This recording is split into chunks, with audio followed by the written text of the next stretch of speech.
Hello, everybody. Welcome to Talk About Houses. I'm Todd. I'm Juana. Okay, so today we've got a couple cool maps. It's from this Forbes article. Housing market inventory is so tight that only one of the nation's 100 largest markets saw home price decline in May. This is from April to May.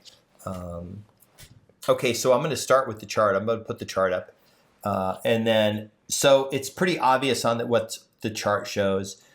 Austin, Texas is the only one with a decline month over month. The rest of the country, and the darker blue is the higher change, and the very light colors is like close to no change. So Juana, this is normal though in the spring. Right, we're at the tail end of the spring, and this is normal. I mean, the market's going to be up in the spring, and then it just kind of fizzles out over the summer and declines a little bit in the fall. Okay. However, though, we're apparently in a recession, even though we're not in one, and interest rates are so high. We were supposed to have had 40, 50% price declines over the last year. We're in a bubble, all this other nonsense. But like the real estate market's not behaving that way. No, the real estate market is behaving the way any market would where there's scarcity. There aren't enough homes to go around, and yes, affordability is an issue, but when you have 100 people who can afford homes and there's only enough homes for 20 of them, well, then this is where we are. We're in an environment where home values are stable or increasing in most markets. What's very interesting is we keep getting the people, so Vegas, for example, if you bought a house 6 months ago, the house is worth more today. We just met with some friends that bought a house and were shocked at how much money they paid for the house, right? Mm-hmm. It's like luxury homes are selling like crazy. Like people are dropping a couple $1,000,000 to buy houses. Right. And, it's not unusual for the offer to say, hey, I'll pay up to $150,000 over appraised value. If the home does not appraise per the purchase price. This is really common.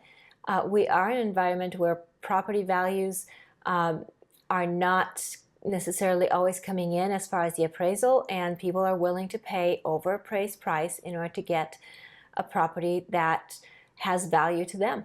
What's interesting is among the 100 largest markets, 39 markets are still below the peak from last year, mm-hmm. but 61 are back or above.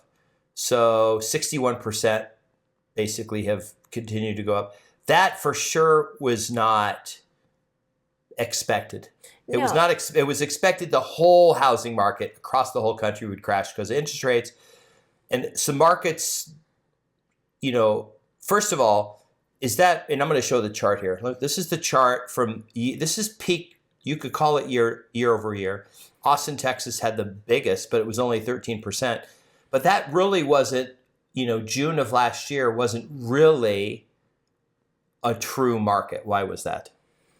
So, the interest rates were already starting to go up, and people were just trying to get a house at a reasonable interest rate as fast as they could before they missed their opportunity at a decent interest rate. So people basically bid up homes just to get something to lock in, and we know people that did this. Mm-hmm.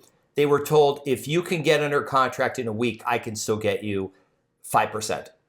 Right. And, and if not, you're going to have to wait a couple years. And they're like, okay, who cares if we overpay by $25,000?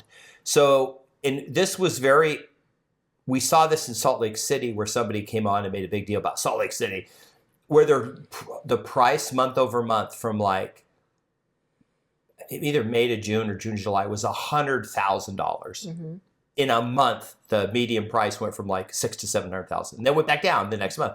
And then a bunch of people are like, "Oh, but you got to measure from that peak." No, you don't. That peak is fake. So when you see these markets, especially the ones on the West Coast, that was the rush of people because if you go back just 2 months, if you go back 14 months, home prices are up in probably every market in the country, including Vegas. But these people want to just do this exact 12-month. The problem is in 2 more months, we're going to be up year over year again. Mm-hmm. It's just, there's a 3-month period where year over year, because home prices have been going up for 5 months in a row in Vegas. Right. So the year over year doesn't always line up, but when you're looking at the big picture, it does paint a picture of increased property values. Right. So there's almost zero chance now with it looks like we're through this, right? The interest rates people have dealt with, the economy's not going to completely fall apart. There's no foreclosures. All the things we were told that would happen are not happening.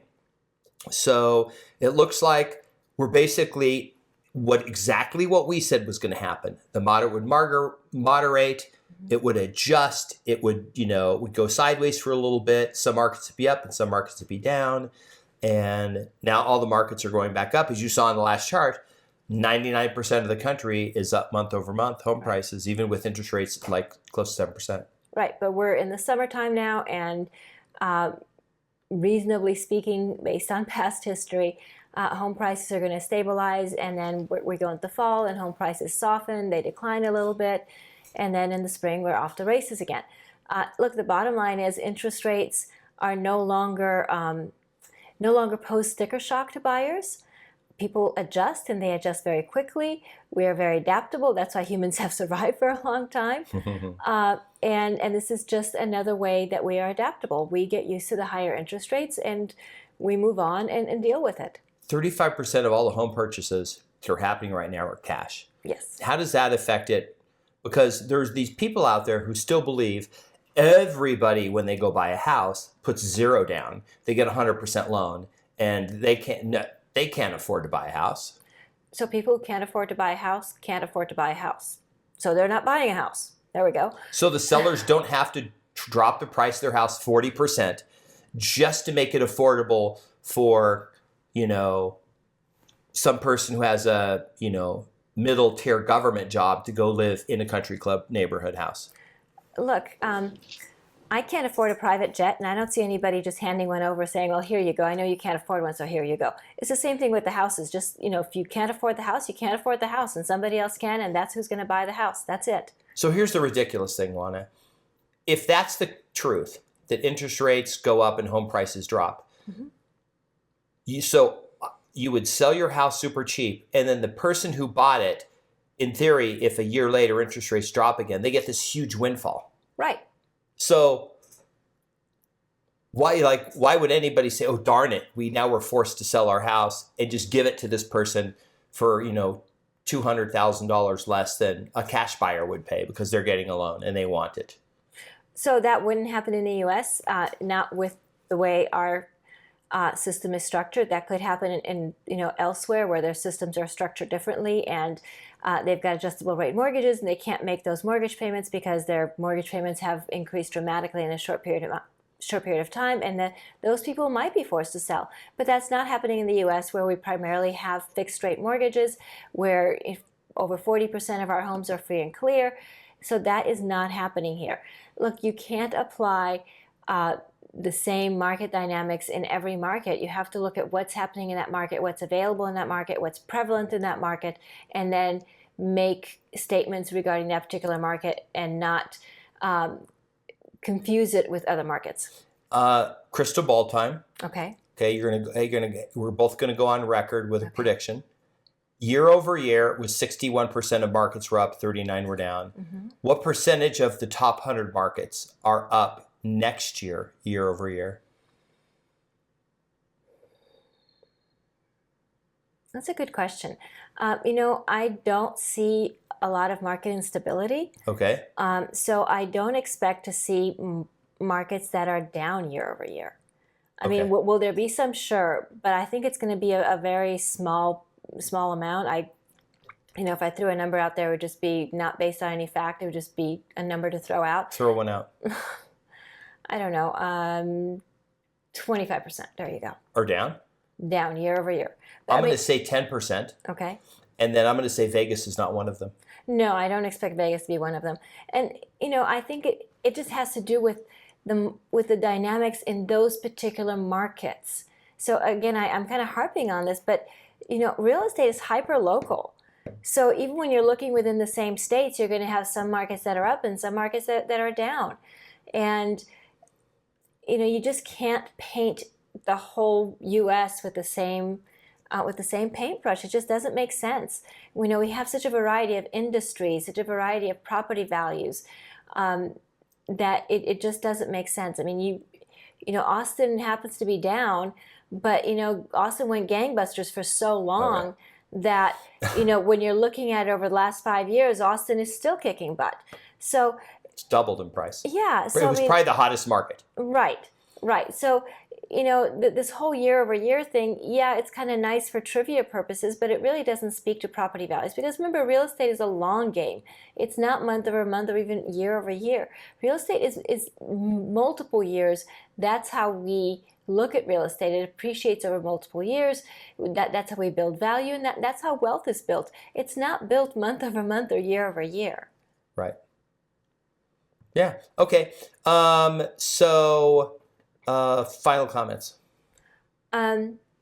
What's going on in your market? That's what I want to know. Yeah. Where are you in one of these blue dots, or are That's you in right. one of the red dots? Yeah, so tell us what's going on in your market. In particular, if you're outside of the U.S., tell us what's happening over there. I mean, we do have some knowledge of what's happening in Canada and the U.K. and other places, but share that in the comments. Oh, I want to make one comment Yes. before we wrap this up. If you look at the Texas on this chart, there's a blue dot where Houston is. Mm-hmm. Houston's up year over year.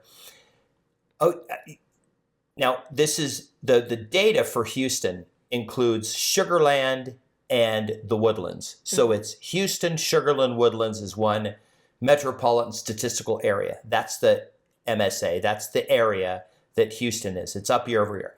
There are people who came in the comments and said, oh, well, I live in Houston, and yeah, the Woodlands and Sugar Land might be, but Houston itself is down. It's like, well, the whole metro area is up year over year. And then the numbers they were throwing out were like, oh, home prices are like some ridiculous number down because of one house in their neighborhood that, like, I guess somebody bought overpriced and then they sold it for less or something. But so that's why you got to be careful with these numbers, because even like within Vegas, there's a red thing there, minus 6%, but there are parts of Vegas, there's zip codes in Vegas that are up year over year. And, you know, there are zip codes, and I made this point before in the comments with people, where, you know, there are zip codes that are touching each other, and one is down, you know, a couple percent, and one is up like 20% year over year. It's like, well, you know, they're literally touching each other.